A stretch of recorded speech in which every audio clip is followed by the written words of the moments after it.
So when I've had people call me up and say, okay, I've got unallocated, and I've had some small clients, I've had clients who have owned tons of unallocated gold or silver at various institutions in Australia. And I've said to these guys, so what do you actually own? And so when you think about ownership, it's legal title. What is your legal property? And so when you, for example, buy a kilo of silver from As Good as Gold or from Miles Franklin and you get it, that bar of silver is your physical legal property. You have legal title to that property. But when you buy unallocated, you don't technically own anything. What you've effectively bought is a promissory note from a counterparty that, as the price fluctuates, you will enjoy the benefit of that fluctuation. If you wish to convert from this synthetic to physical, you have to pay an additional fee, and we'll be able to come up with it. But in essence, you have bought a promissory note from a counterparty that, A, if the price goes ballistic, they're going to give you the requisite fiat currency dollars back. And two, if you do want to convert to physical, that they're going to have the requisite silver or gold to be able to borrow it for you so that you actually have the physical. And I can tell you there is a very big scandal / problem in the Australian market. The Perth Mint has run dry of silver. So I was hearing direct reports from eyewitnesses in late February, people walking into the Perth Mint in Perth in Western Australia, and they were being told no silver for sale to the general public. Now, what I can tell is that starting at the beginning of March, to accredited, approved distributors for the Perth Mint, they cannot place an order on the Perth Mint for silver. So when I was told this by people in the industry, I said, well, for example, does the size of the order matter? So if you're a $10 million client versus a $1,000 client, if you have a big order, will that size of order give you priority in the queue? And I've been told it doesn't matter what size order you come up with since the beginning of March, Perth Mint cannot deliver. Now, they have some supply chain problems. I was given some insight into what that are. I can't go into more detail, but they are struggling to source enough silver to meet up with demand. But the big danger is if you have unallocated at the Perth Mint and you wanted to convert to physical today, you can't do it.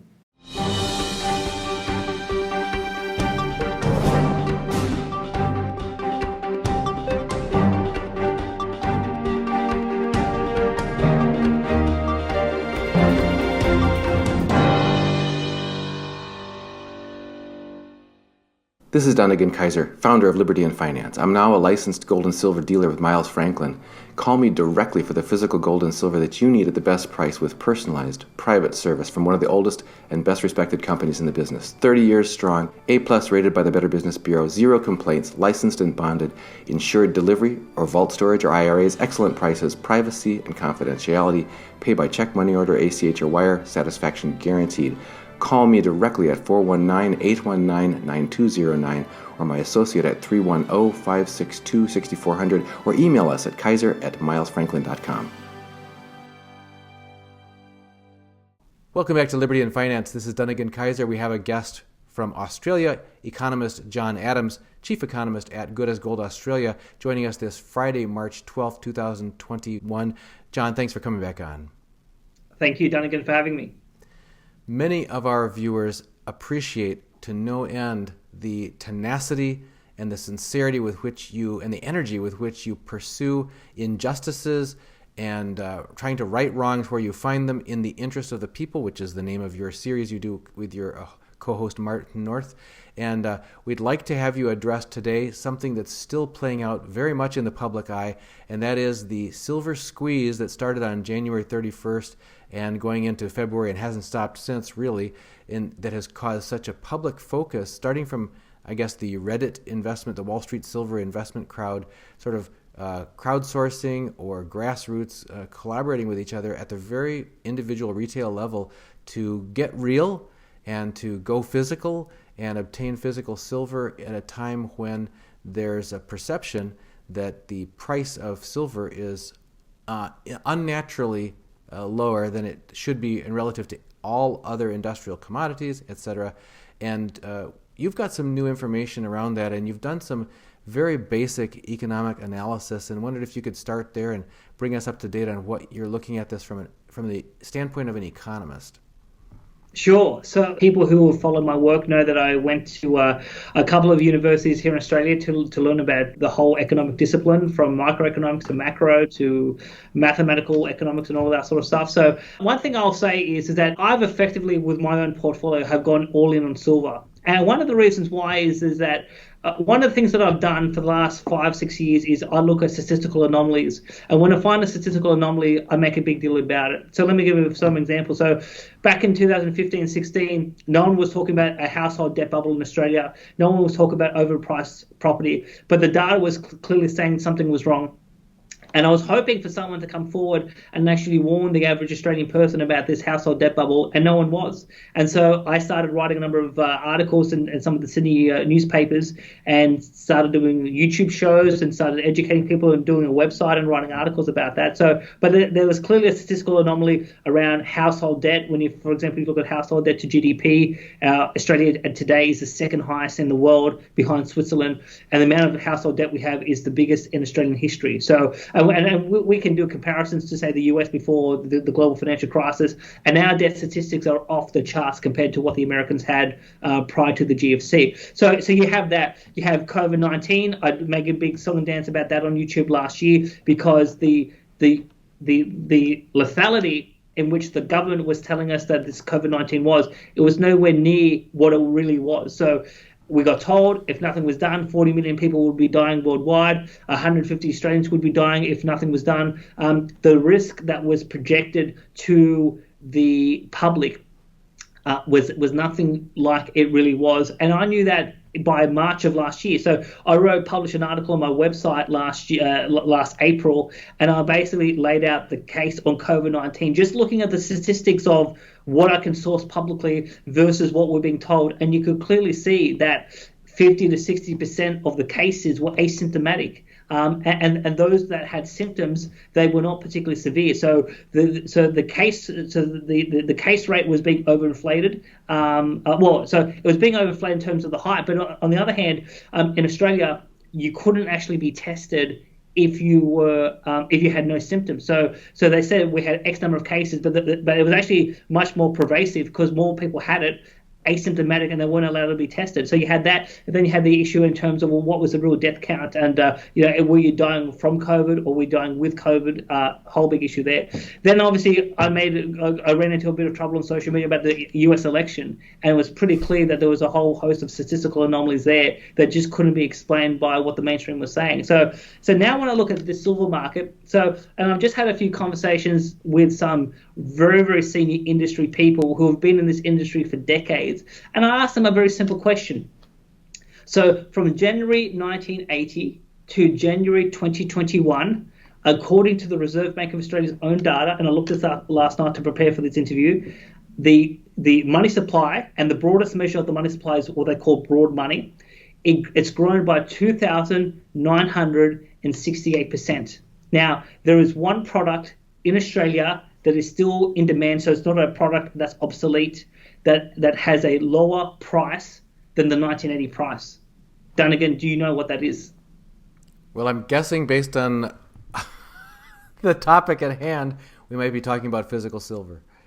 We're talking about absolutely physical silver. Now, from an economic point of view, given that there is still robust demand in terms of industry, in terms of investment, etc., how can you have... So here's the thing: when the money supply increases, the price of everything in an economy should go up because of inflation, because the purchasing power of the money has gone down. And so everything in Australia, including from cars to houses to clothes to holidays to gold, even gold, other commodities, everything is above this 1980 price except for silver. Now, the only way this is possible from a economic point of view is that if the supply has grown faster than in terms of the growth of money. Now, I wrote an article a couple of years ago, and I was able to find that after the Hunt Brothers episode, the CFTC wrote a report to Congress about the silver market, and they came out with an estimate that the above ground stockpile of silver in non-communist countries at the end of 1979 was about 1.28 billion ounces. Then you look at the Silver Institute in 2018, they said that the above ground stockpile in 2018 was about 2.5 billion ounces. So in the course of or approximately 38, 39 years, and at that point in time, the supply of silver above ground stockpile has doubled. So it's not that silver that's been used; it's available for usage. It's basically the stockpile has doubled, and yet the money supply has gone up almost 3,000%, and yet the price is lower than in terms of 1980. So when I had this conversation just before this interview, I said, well, my economics training says that doesn't make economic sense. How I mean, because to me, this is a paradox. Now, if you, Dunnigan, have economists in the United States, if you have some audience members, even Rick Rule. I mean, Rick Rule's been on your channel saying, I don't believe the silver market is manipulated. Well, if Rick Rule can just explain the simple economic concept, how do you have 3,000% growth in money supply, the silver price is lower than 1980, and yet the above ground stockpile has only gone up by 100%? How does it make any sense? So to my mind, I mean, when people put forward the thesis of systematic market manipulation vis-a-vis the COMEX and the LBMA, so whether it's Ted Butler or Rob Kirby or Chris Marcus from Arcadia Economics and some of the other guests they've had on, it makes sense that there is something to this manipulation story. So, and again, how do you know that there's something to this? There's an economic paradox. There's a statistical anomaly that just doesn't make sense to me. And as I had coffee with this senior person in the Australian bullion industry here in Sydney this morning, I just said to this person, "Can you explain this paradox?"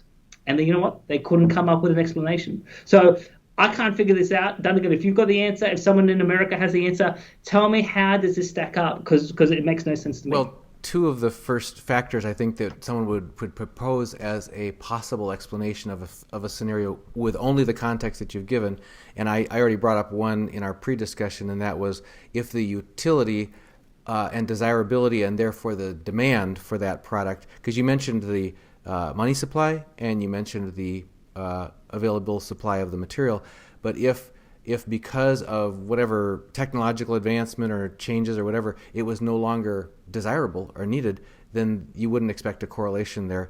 But you've already pointed out that silver is, if anything, in more demand by the new electric economy than ever before, certainly as much as it was 4 decades ago.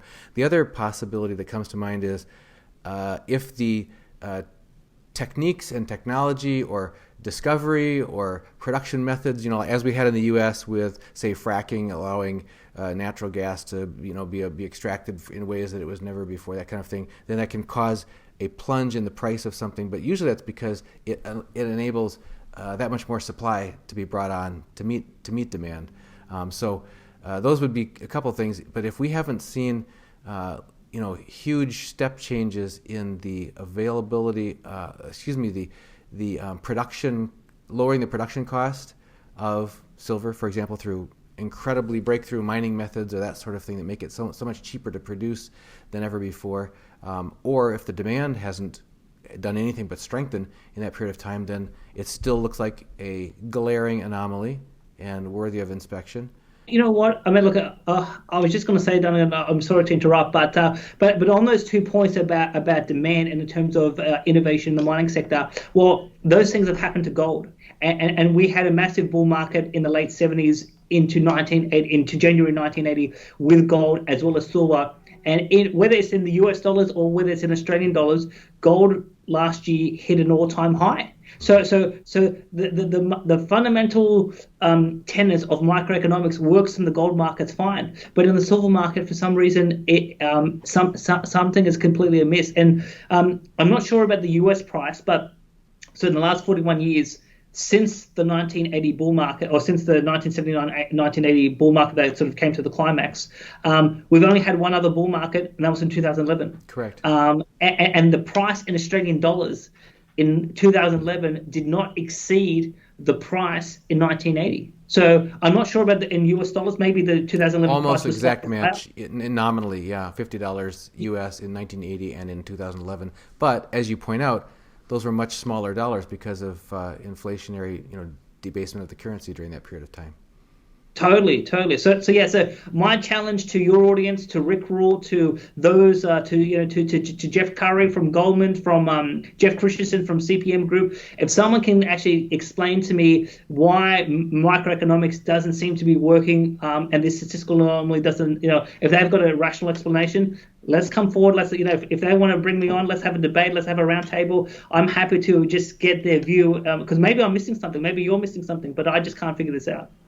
Even with gold, which you use as a counterexample because it had surpassed its previous all-time high, at least at one point here for a couple weeks here in the U.S. in late July, early August of last year, it broke the old high of 1920 and we got over 2,000 for a little bit. But now it's back down in the mid-17s. So even then, even if you say that it reached its previous all-time high, but in the face of a currency that's expanded by 30x during that same period of time, is it not still many multiples lower than the comparable price that it enjoyed back at the previous peak back in 1980? Yeah, sure, but the important other aspect, Dunnigan, about gold is, so gold in 1980 hit, I think, $865 US an ounce. And in 2011, it was 1900. So even if you exclude last year, gold reached an all-time high in 2011 relative to 1980. And yet in silver, there's clearly something not working there. So just a rough figuring again, then if the currency supply has multiplied by 30x during that same time period, and the physical supply of a desirable commodity, a necessary required commodity, has only gone up by 2x, then you could say that you think it's underpriced by a factor of, for example, 15 times. Is that rough figuring the way you look at it? Yes. So well, I haven't done revised calculation. So when I've tried, so here's the thing. So I wrote an article last year, and we can get into this. Is how do I view the silver market? The way I view the silver market is we have a price ceiling that's below the equilibrium price. So like in microeconomics, you learn about price floors, price ceilings, and when a price ceiling, for example, if a price is trapped and it can't go above something, well, once a price ceiling is removed, it goes towards equilibrium. Now, what is equilibrium? Now, you can come up with a rough calculation. If you take the amount of available dollars in your currency, Australian dollars, for example, you take the amount of available stockpile, above ground stockpile of silver, you can work out a rough price, and maybe. So I think maybe we're at $35 Australian an ounce on silver. Maybe the equilibrium price, if you just use that simple divisional formula, maybe we're at $800, $900 an ounce in US dollars. And the reason why it's so high, particularly in the context of last year, is we had the biggest stimulus package in Australian history. Now, in the context of the United States, if you were to do that simple calculation, maybe you get up to 700 US an ounce or 650 or something like that. So again, many multiples higher. Now, if the COMEX was to break and the price really ran high, would it reach $600, $700 an ounce? We don't know, because one of the reasons is that when the price has gone ballistic, it's kind of like with GameStop. How much more demand is actually going to be attracted into the market? That's one unknown. Yeah, and the other unknown is that, so we have some rough estimates from the Silver Institute as to how much silver there is above ground stockpile. But until you really get into that mania, that frenzy, who knows where the silver is going to come from? In the 1970s, people were selling silverware because of the price. So people were selling spoons and trays and cups and teapots and saucers and all this sort of stuff. So you may have a whole bunch of additional supply coming to the market that's not available for now because people are just enticed to sell cutlery because the price is just so ballistic. So again, until you're in that situation, who knows what the equilibrium price is going to be. But by just doing a simple division using available statistics from the Silver Institute and from your own central bank, it is well above where we are today. Well, it's certainly attention-getting and thought-provoking and probably worthy of some serious discussion and investigation. Now, you mentioned the COMEX, the specter of will it break the COMEX if this gets realized by more people. Can we talk about that for a moment? Because I remember very vividly that Sunday, the January 31st of this year, my wife and I were trying to be on a vacation, and from the morning to night, from 9 a.m. to 9 p.m., we weren't weren't able to get off the phone and pay attention to anything other than the fact that we're trying to get answering all the phone calls that were ringing from clients trying to get physical, and we couldn't sell it because we didn't know what the price was really going to be because it couldn't be hedged, and most of the online dealers were shutting down. What do we know about ongoing pressures on physical demand by retail investors, and how that's, or others at larger than retail scale, and how that's affecting physical availability on the major markets? Sure. So on my website, adamseconomics.com, people can have a look. I wrote an article a couple of weeks ago about the silver market is fast approaching breaking point. And so, look, I've got a diagram, and we'll put the diagram on the screen now. One of the things that I've pointed out, Dunnigan, is that there's effectively, I've identified 5 stress points where you start to see things happening in the market that people said have never happened before. And so anytime there's any information about silver, any public commentary, I mean, obviously you got Andy Sheckman coming on your channel quite often. I like listening to Andy and his perspective of what he's seeing, given that he's been in the industry for 30 years. But when you had the conclusion of the first phase of the GameStop, because if you look at GameStop shares now, they've gone back up through the roof. But at the conclusion of the first rise in that share, and then people switched to silver, you saw the unprecedented amount of demand, particularly in terms of the North American market. Now, we did have some additional demand, particularly in the first week of February in the Australian market. And I was hearing out of Asia, we were seeing also a pick up in demand, but nothing as intense as what Andy was saying and some of the other retailers were saying in terms of America. So where are we seeing this stress in the physical market? We're seeing it, obviously, people like Andy coming on your channel saying, I've never seen demand like it is before, relative to say March of 2020 or 2011, etc. So that was one clear element that the retail market, particularly North America, had been cleaned down. Now, you then, in the last week, and I'll credit Rick Rule for saying this, I mean, obviously he's a part of PSLV. He basically said that in the last, he said in two separate interviews last week, that he's finding it hard to source 1,000-ounce good delivery bars for the PSLV.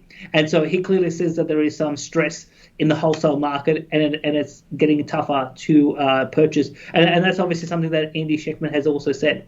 Then you start to look at, in terms of the ETFs, I mean, SLV at the beginning, under the cover of darkness, changed their prospectus and saying, oh, you know what, there's going to be a mismatch between the silver in the vault versus the shares on issue. And if people want to try to acquire silver from the vault, there could be some delays or there could be some problems.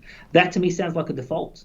So the industry hasn't said that it's a default, but when you basically are forced to change your own legal documentation and saying, well, we can't. Our promise to you was, if you buy this share, we're going to put a requisite amount of silver as per the prospectus in the vault, and we can't no longer do that because there's not enough silver. That's a default. So the fact that SLV defaulted, I mean, that's definitely a very big deal about what's really happening in terms of the ETFs. And I'll credit Ronan Manley. He wrote an article about the London market, and he basically said that 85% of available silver is accounted for by the ETFs. And most of these ETFs are JP Morgan. JP Morgan is the custodian. So the fact that JP Morgan has their fingertips all over SLV and some of these other ones, I mean, that brings a question as to, well, how much silver there really is, both in New York, across North America, but also in terms of London.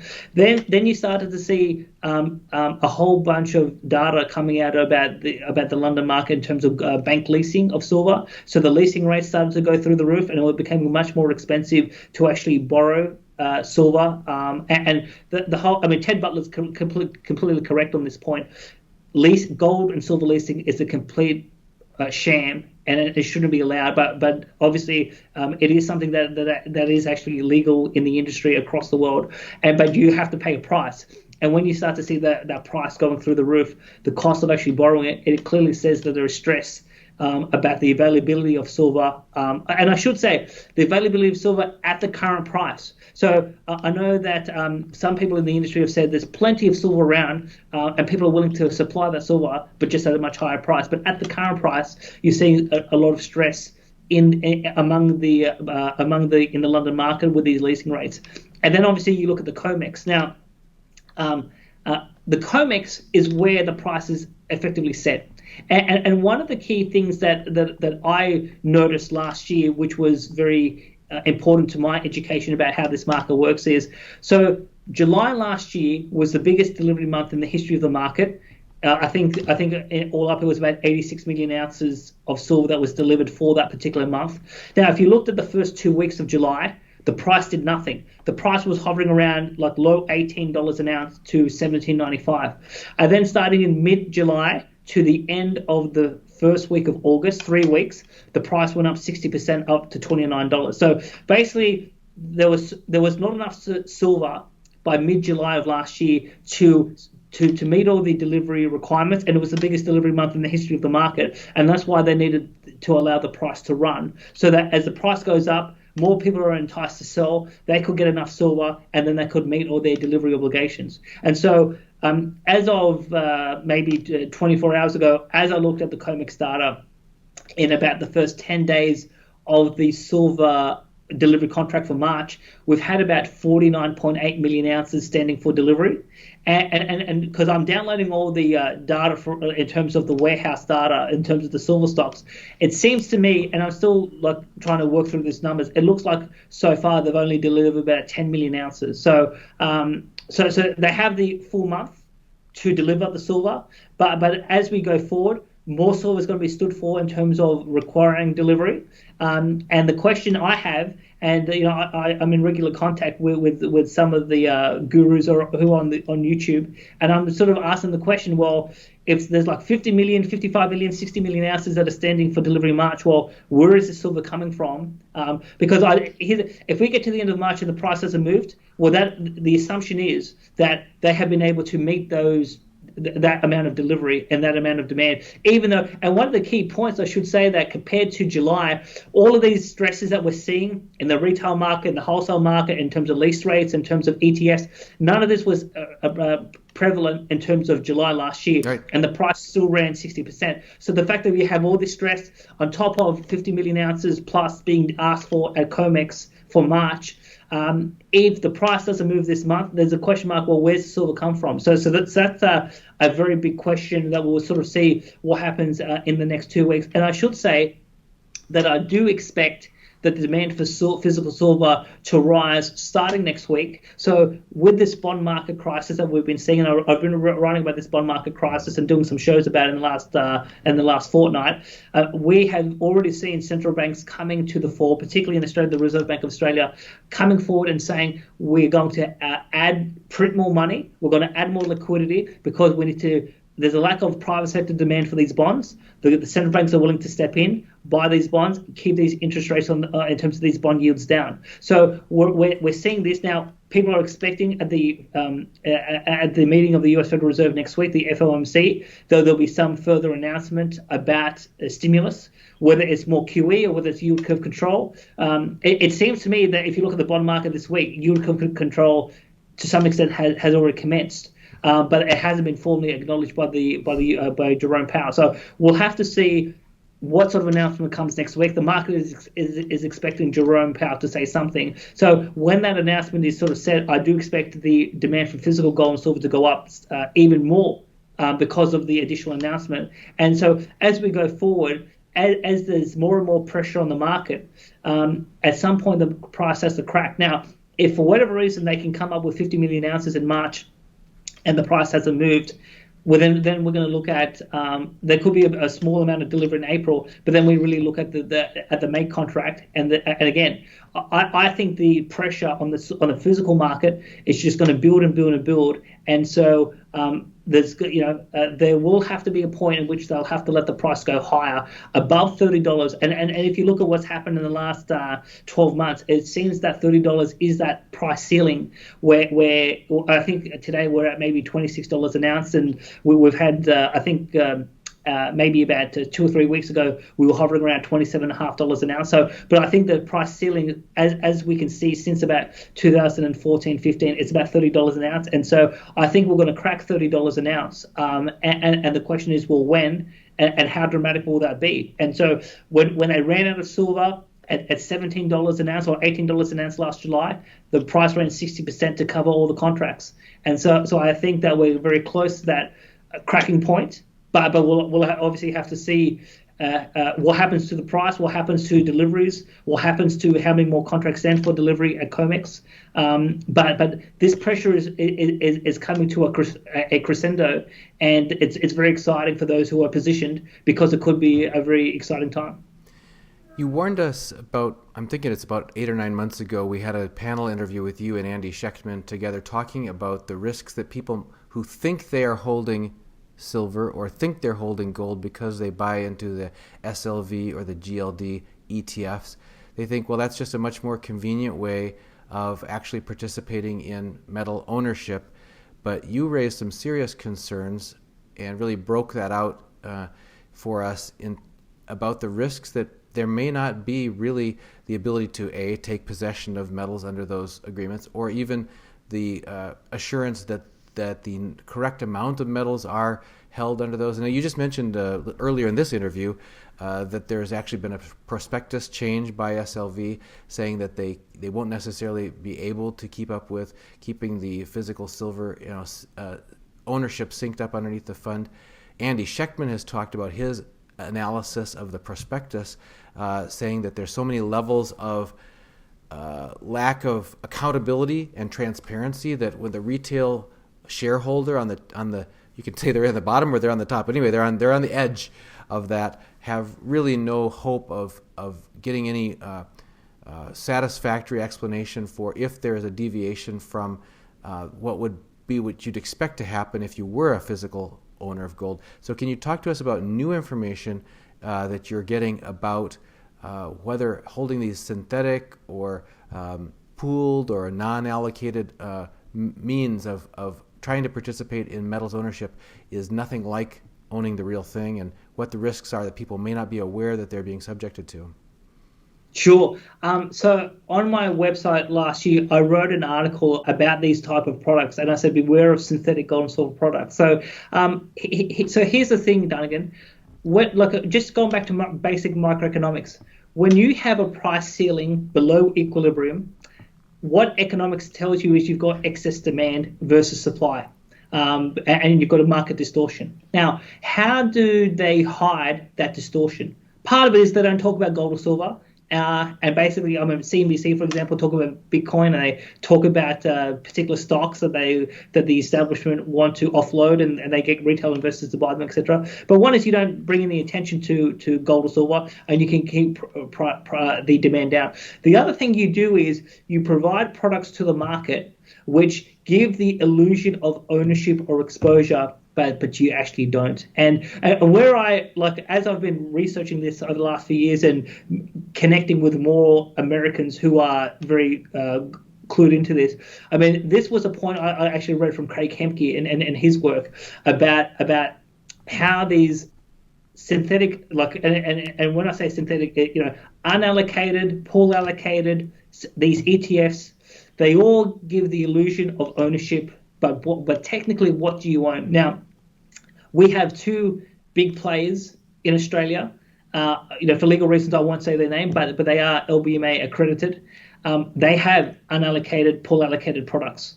So I've had a number of Australians. So the bullion dealership I work for, as good as Gold Australia, we don't believe in synthetic. We sell the real stuff, or we sell nothing at all. So when I've talked to people across the country, and people say, well, because the reason why people buy this is because the margins are smaller. So people think, well, I can get exposure at a cheaper price. More cost-efficient way to get more ounces of participation with a lower entry cost and fast transactions in and out, no shipping, no insuring, no storing.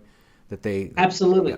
Absolutely. So when I've had people call me up and say, okay, I've got unallocated, and I've had some small clients, I've had clients who have owned tons of unallocated gold or silver at various institutions in Australia. And I've said to these guys, so what do you actually own? And so when you think about ownership, it's legal title. What is your legal property? And so when you, for example, buy a kilo of silver from As Good as Gold or from Miles Franklin, and you get it, that bar of silver is your physical legal property. You have legal title to that property. But when you buy unallocated, you don't technically own anything. What you've effectively bought is a promissory note from a counterparty that, as the price fluctuates, you will enjoy the benefit of that fluctuation. If you wish to convert from this synthetic to physical, you have to pay an additional fee, and we'll be able to come up with it. But in essence, you have bought a promissory note from a counterparty that A, if the price goes ballistic, they're going to give you the requisite fiat currency dollars back. And two, if you do want to convert to physical, that they're going to have the requisite silver or gold to be able to bar it for you so that you actually have the physical. And I can tell you there is a very big scandal/problem in the Australian market. The Perth Mint has run dry of silver. So I was hearing a direct report from eyewitnesses in late February, people walking into the Perth Mint in Perth in Western Australia, and they were being told no silver for sale to the general public. Now, what I can tell is that starting at the beginning of March, to accredited, approved distributors for the Perth Mint, they cannot place an order on the Perth Mint for silver. So when I was told this by people in the industry, I said, well, for example, does the size of the order matter? So if you're a $10 million client versus a $1,000 client, if you have a big order, will that size of order give you priority in the queue? And I've been told it doesn't matter what size order you come up with since the beginning of March, Perth Mint cannot deliver. Now, they have some supply chain problems. I was given some insight into what that are. I can't go into more detail, but they are struggling to source enough silver to meet up with demand.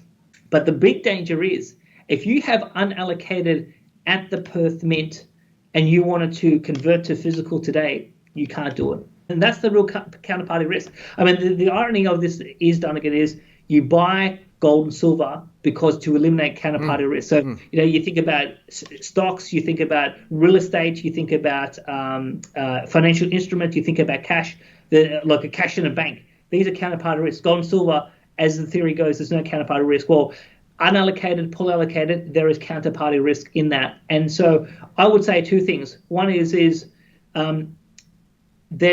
nothing substitute. There is no substitute to owning the actual physical gold and silver. So if you have a synthetic product, unallocated, pull allocated, and maybe they come up with different terminology in different countries, but these are the general terminology in Australia, you are much better off for your financial security to get physical. Now, when it comes to ETFs, when you buy an ETF, what have you actually bought? You have bought a unit in a trust. And we just said in this interview, and you just confirmed this, that with SLV and some of these other ones, they changed the legal documentation and they've said that the underlying assets of the trust don't match the shares. So you buy it on the premise that you've got access to, or you've got exposure to physical, and now they just said, well, that exposure the formula has been changed because we can't get enough physical. So again, huge amount of counterparty risk. So that's a really big problem that a lot of investors, particularly I've noticed in the Australian market, haven't really fully come to grips with. Well, what am I buying when I buy these synthetic products?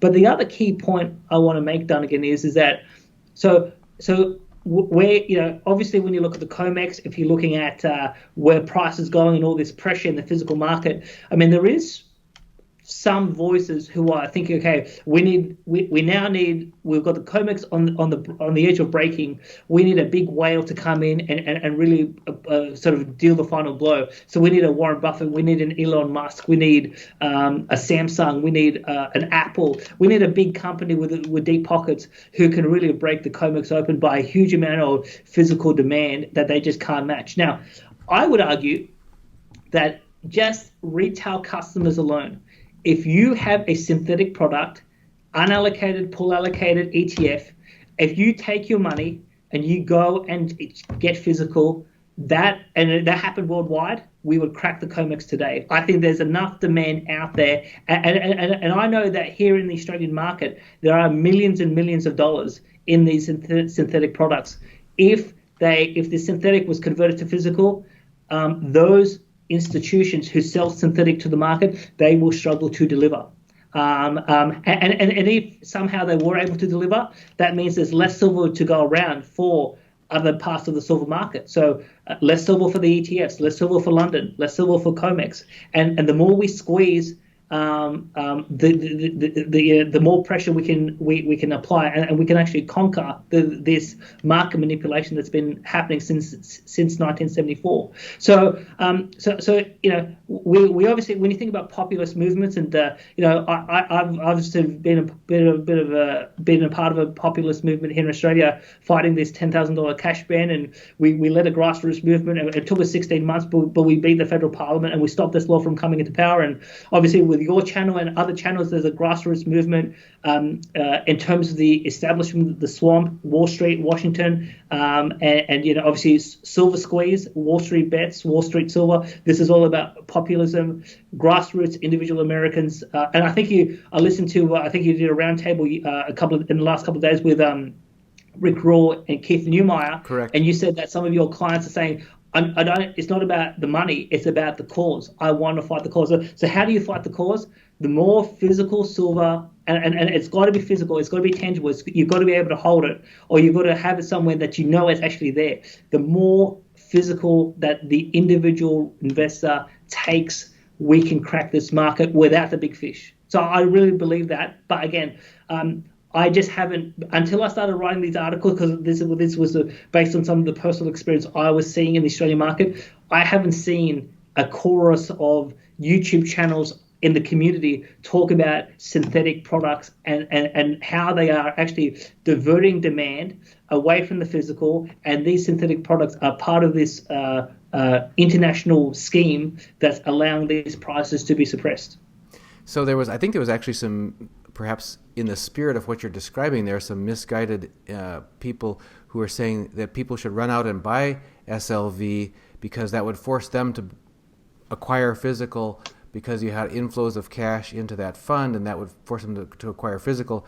And as you pointed out, all it took was a stroke of a pen on their modifying their prospectus, and they got squeaked out of that loophole, or created a new loophole for themselves. So you're pointing out now that if people get out of synthetic ETFs and get into physical, whether it's ideally physical that they can hold in their hand, or at least if it's funds that are structured to be from the ground up physical funds, where there's a chance that it's allocated and so on, that's a move in the right direction that the ordinary person can make. Yeah, so that I would agree with. Now, one thing I will say is that, so again, I don't have any investments in PSLV, but from all of the people in the market, in the community, who's basically saying this market is manipulated, everyone has been very positive about PSLV and that they have the silver. So I won't say anything about that particular ETF, but if you have an ETF that JP Morgan is the custodian, sell today, go to a dealership, go get physical, and squeeze as much silver as you can out of this physical market. When you were talking about the possibility of sort of waiting for the cavalry, waiting for the tooth fairy, in this case it would be the big whale, Samsung or Apple or somebody to come in and be the big buyer, wouldn't that not be counterproductive for them? Aren't they benefiting from these? If this is a artificially subsidized low price, isn't that to the boon of some of these industrial players that require enormous amounts of silver for their products, for the utility of their products, and therefore they're benefiting from this low, what you call it, a ceiling below equilibrium on the price of silver? Sure, yes. So I would agree with you. So while the price has been suppressed, they are absolutely benefiting from the price suppression. But on the other hand, if they think, like I do, we're headed in, well, we already have, I went out last year and said we have stagflation. I came out in the last couple of months and said we have accelerated stagflation because of the Biden agenda. And I think we may have had a chat about that in our last interview. But if people think that the demand for physical silver is increasing because of the policies of central banks and governments around the world, these industrialists who need the silver, they're going to front run the market, and because they would rather buy silver at $30 than having to buy it at $50 or $100 or $150. So I do think that yes, they are benefiting from the price suppression, but as expectations in the market change, and they think, okay, now's the time the price is going to run, they will have to try to get as much physical silver as they can at these prices so that they don't have to pay more down the track. Well, that was another aspect of the question I asked to Keith Neumeyer, and that's basically, hasn't this been injuring mining companies all around the world for the last decade? And he said, yes, some have gone out of business. Many of them have struggled. These low prices have been extremely burdensome and hard on the mining industry this entire decade. So, and it's not just one decade, as you point out, it's like 4 decades that we've been seeing this anomaly continuing to prevail. John, if people want to follow your work, where can they get plugged in? I mean, you've been championing so many different causes. We're going to put up a couple of the articles that you mentioned and list them in the description of this video. But if people want to stay following you closely, how should they do that? Sure. So my primary website where all of my body of work is published is adamseconomics.com. I write a newsletter anytime I think there's something important to say. So people can subscribe. People can email me, john@adamseconomics. If there's anyone in Australia who is looking to buy physical gold or silver, as good as Gold Australia, people can contact me. We can help you out there. I have a YouTube channel. It's called In the Interest of the People. I do it with Martin North. Without revealing too much, Dunnigan, I can tell you that next week we're going to come out with the most controversial content in 3 years of internet broadcasting, and it is going to, I think, blow people's mind. So, to be honest, it's not about silver, but I mean, you and I in the past have talked about what's actually happening in terms of the federal parliament in Australia around extremism, around radicalisation. I had a very unfortunate experience with the parliament where they refused to publish my submission, and there's a big campaign about cracking down on so-called right-wing extremism. Well, I have something to say to some of these so-called extremists next week, and I think we're going to make some big waves. Well, we're grateful for your presence here, John. As always, we're speaking with John Adams from adamseconomics.com here on Liberty and Finance. John, thanks for joining us. Oh, by the way, folks, don't lose track with us as you want to make sure you get up with this. Make sure you stay in touch with all of John's interviews and the links that he provides, as well as all of our guests. Make sure you go to libertyandfinance.com. Over in the left-hand side, put your name and email address. Make sure you get on our all free email list so that we can give you our 3 times a week newsletter, and you'll stay in touch with us on every issue that we produce. Thank you, John, for joining us here again on Liberty and Finance. Thank you for having me. If you've decided that now is the right time for you to protect your family's financial future by acquiring physical precious metals, gold and silver, I'm delighted to let you know that I have now become a licensed dealer's representative for Miles Franklin, one of the oldest and most trusted names in bullion dealerships. And we can provide you with physical delivery to your personal possession or to professional vault storage or precious metals IRAs. Just email me at libertyandfinance@protonmail.com, and please include your name and phone number in your email to libertyandfinance@protonmail.com. We'll get right back with you and find out how to best meet your needs so that you can either begin or increase your acquisition of physical precious metals now and protect your family's future starting today. To acquire gold and silver, just go to libertyandfinance.com. When the main site comes up, click on Bullion Sales. That's libertyandfinance.com, Bullion Sales. You'll see my name, Dunnigan Kaiser, my phone number, and my associate, Kaiser Johnson, his phone number, our email, libertyandfinance@protonmail.com.